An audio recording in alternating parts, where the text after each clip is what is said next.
Olá, forasteiro! Bem-vindo ao canal, O Velho Faroeste. Hoje vamos falar o porquê o cangaço brasileiro e o Velho Oeste americano não devem ser comparados.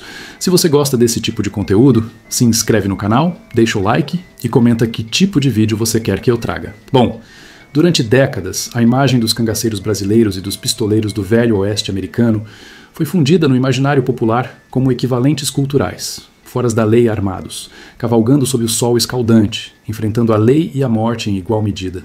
Mas essa aproximação esconde uma verdade incômoda e profunda. O cangaço e o Velho Oeste nasceram de contextos históricos, sociais e políticos radicalmente distintos. Neste documentário, desvendamos as raízes de cada fenômeno, revelando como a aridez do sertão e a vastidão das planícies americanas moldaram homens muito diferentes. Uma jornada pela terra, pelo sangue e pela luta, onde a única semelhança real é o fato de ambos terem sido profundamente mal compreendidos. Sob o sol inclemente de dois mundos separados por oceanos e séculos, surgiram duas figuras que a cultura popular teima em comparar: o cangaceiro brasileiro e o pistoleiro do Velho Oeste americano. Chapéus, armas, estradas poeirentas, mas as semelhanças param aí. Porque enquanto um foi usado para construir uma identidade nacional baseada no progresso, o outro foi símbolo da degradação moral de uma terra abandonada. E é nesse contraste que a verdade se revela. O cangaço não foi resistência, foi dominação.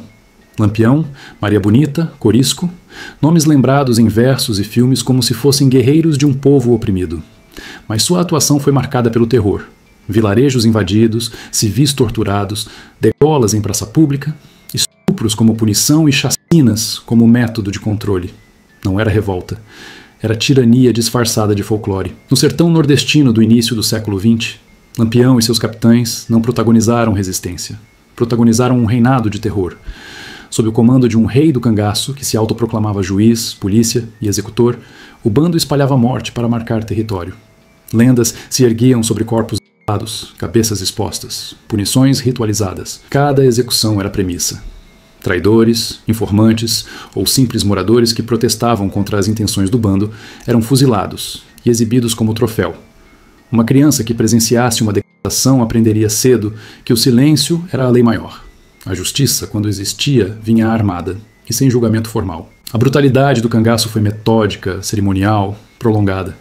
O bando se tornava um estado paralelo que faturava medo em troca de tributos, saqueava igrejas e funerais, incendiou casas com famílias dentro, estuprava mulheres como instrumento de repressão. Um ato brutal usado para calar, castigar e subjugar. Vestiam-se de couro, bordados e medalhas, não como traços culturais ou identitários, mas como armaduras de intimidação, como roupa de guerra. Cangaceiro era símbolo de poder nas sombras e medo à luz do dia. Em contraste, o Velho Oeste americano, ainda que violento e repleto de duelos, assaltos e massacres, seguiu outra lógica. Pistoleiros como Billy the Kid, Jesse James, Wyatt Earp e Doc Holliday agiam isoladamente. Seus crimes eram transações de conflito individual, vingança pessoal, disputa por território ou golpe por recompensa.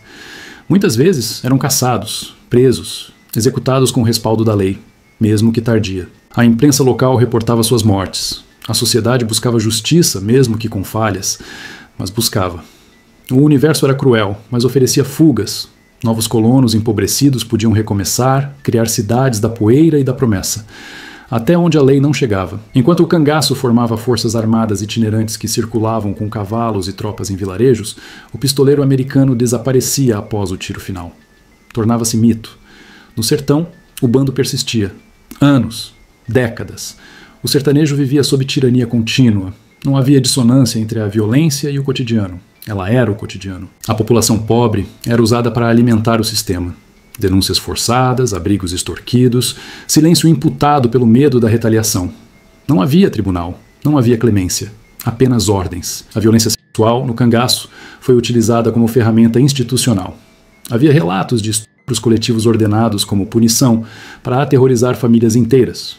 Mulheres eram acusadas de traição ou espionagem e violentadas para confirmar poder e condenar reputações. Uma história de horror que poucos ousam contar. No oeste americano, existiam crimes sexuais, sobretudo contra indígenas e mulheres desprotegidas em áreas isoladas, mas a lógica institucional imaginava que existia um espaço de remédio social. Haviam tribunais, vigilantes, comitês de mulheres, populares ou chapéus brancos que buscavam justiça. mesmo que precária. A permanência do horror também distingue os dois mundos. No sertão, décadas de poder cangaceiro. Num vilarejo arrasado, o medo durava anos. Informantes eram torturados publicamente. A dor era espetáculo. O fim do bando só chegava quando o Estado agia, e reagia com violência equivalente. A chacina do Grota do Angico, em julho de 1938, transformou Lampião e Maria Bonita em vítimas de vingança institucional. Suas cabeças foram removidas, exibidas, fotografadas, parte de um show público de poder. As doenças do terror foram substituídas pela celebração pública do horror. O cangaço sobreviveu como lenda, não como repúdio. No oeste americano, finados os bandos, emergia a lei. Os criminosos remanescentes eram perseguidos, capturados, julgados, mesmo que o sistema fosse falho. As ferrovias chegavam, os jornais reivindicavam controles, os magistrados ganhavam força. Era violência, sim, mas violência limitada pelo discurso público. A expansão territorial fundava aldeias, tribunais, vigilantes. O criminoso podia ser ouvido, podia ser punido sob um sistema emergente. A cultura americana transformou esses pistoleiros em anti-heróis. Hollywood embelezou os duelos e as pistolas, mas raramente escondeu o caráter marginal dos personagens. A brutalidade serviu como aviso moral. Não siga esse caminho. As representações de Jesse James podem gerar fascínio, mas carregam narrativas de injustiça e queda moral. Não havia fantasiados como governantes do terror. No Brasil, o processo foi inverso.